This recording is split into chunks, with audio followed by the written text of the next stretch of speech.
You're watching Backspin-TV. My name is Sage Francis. I represent Strange Famous Records. In your ass! Suck.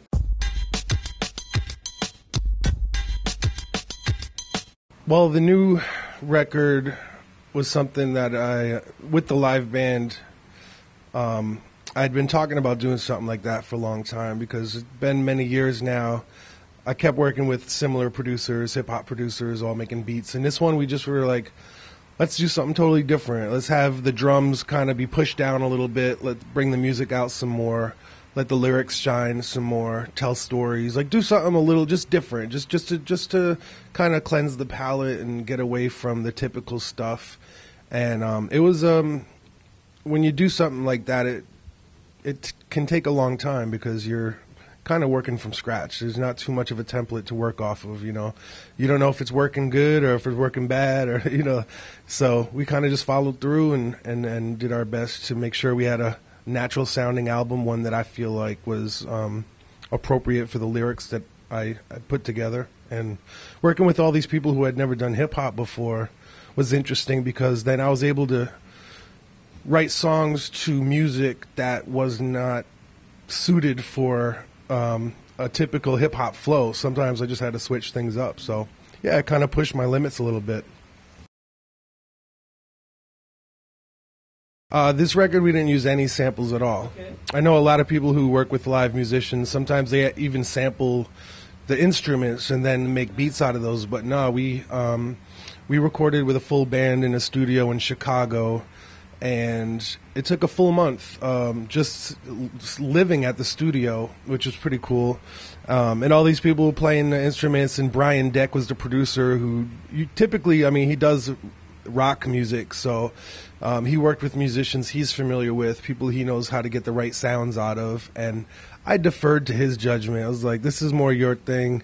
I'll let him get the sounds he wanted to get. If something felt wrong, I would say so, but it was more of his world. I let him be the producer, and I kind of just, you know, handled vocal duties.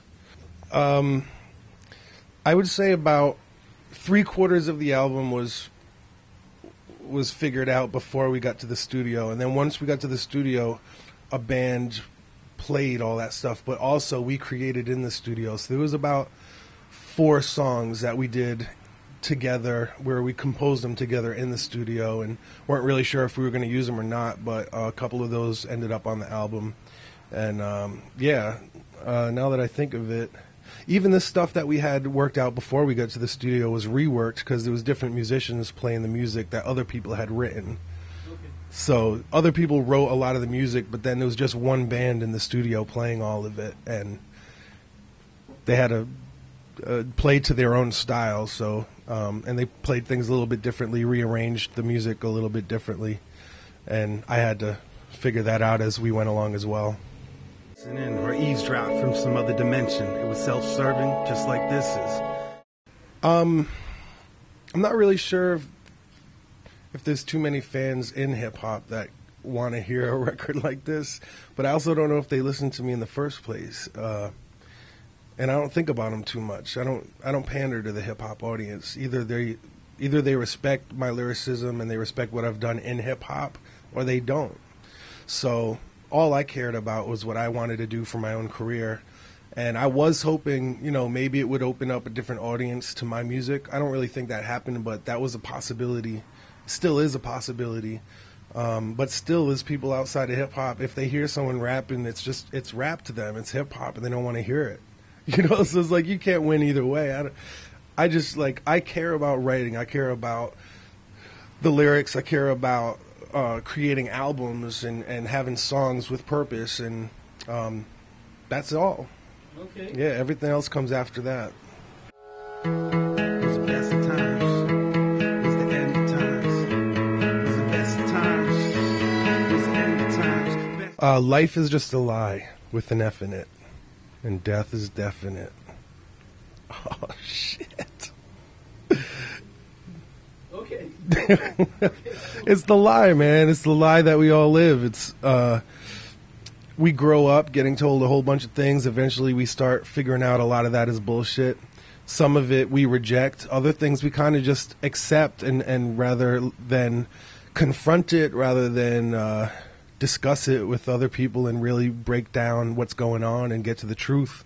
We just accept the lie because it's easier that way. It's easier on the family. It's easier on your pastor, you know, it's easier on your teacher at school. So we kind of just toe the line and let the wheels spin and don't disrupt anything, because that makes life more difficult when you do that. So with the record, me talking about the lie within life is kind of just addressing stuff that's not too comfortable to talk about face to face with loved ones or with authority figures and with society in general, like just having normal everyday conversations at the pub. You know, it's like some stuff is probably best to not talk about because it causes too much tension.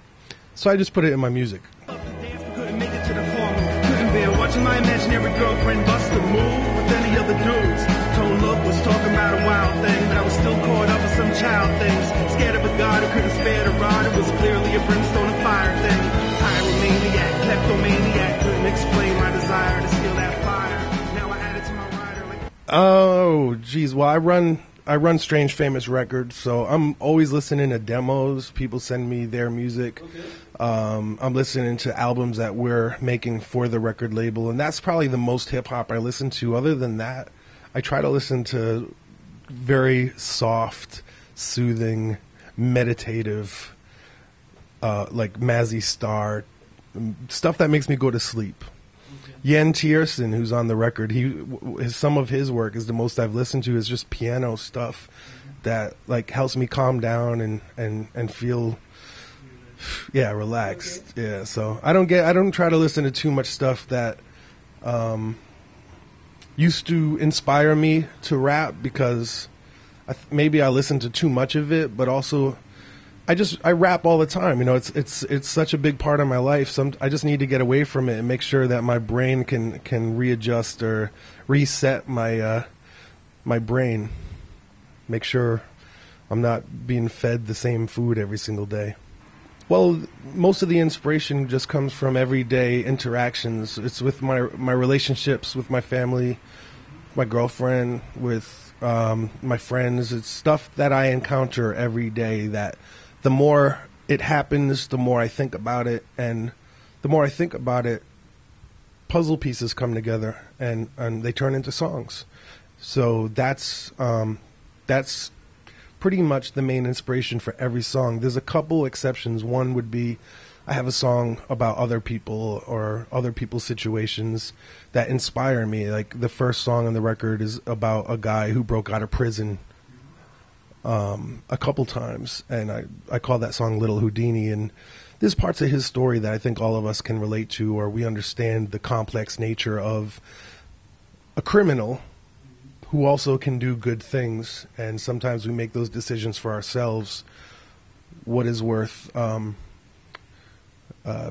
compromising your morals for? Like what, or not morals, but breaking the law, you know, like sometimes you just have to go out on your own and do your own thing because you know that you have to do it. And it's not for selfish reasons. So, yeah, those kind of things I'll talk about in my music. I like it. Cool. Help me change the face. It was the best of times. It was the end of times. Now I wonder if I live to see marriage. Wonder if I live long enough to have kids. Wonder if I live to see my kids have kids. If I do, I'm gonna tell them how it is. But don't listen when they tell you that. I feel like if I depart any more from the classical sound, I won't even rap anymore.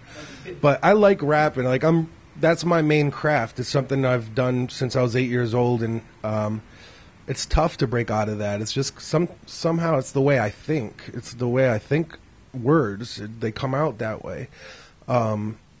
But I would love to do something totally different from hip-hop. At the same time, I'd love to make another classic-style hip-hop record. It's just people who keep wanting that same classic sound, it bugs me a little bit. Even there's rappers out there who are so talented and they keep making the same kind of record, and it annoys me because I'd love to hear what they could do outside of that little box that they set themselves in. So, yeah, I mean, I think I've existed outside of that box for a while. I'd like to go back in, make another just a traditional sounding hip hop record. Scale it back a little bit. I might even mess around with making the beats. I used to make the beats, but all my shit got stolen.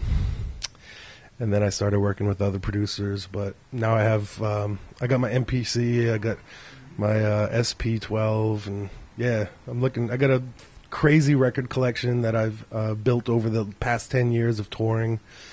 And I'm going to stop touring just so I can go through all my records and have fun for once.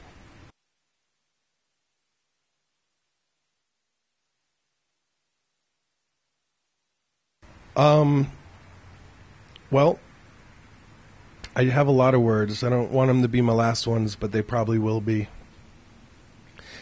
I'm here playing Germany for the first time in 5 years. I think it's been 5 years. It might even be longer than that. And it might be the last time I'm here. I don't want you to miss me. I don't want you to cry. I don't want you to write letters to your president or your king or whoever runs this place. Just accept it, man. Accept that things change. And I'll still be around. You can still contact me on Facebook, and you can tweet at me. I have my own website. If those things fall apart, I still have my own website. It's called strangefamous.com or strangefamousrecords.com. We make the hip hop that will help you get through your day. So that's all I got to say. I love you. I hope you love me. If you don't, boom, fuck off.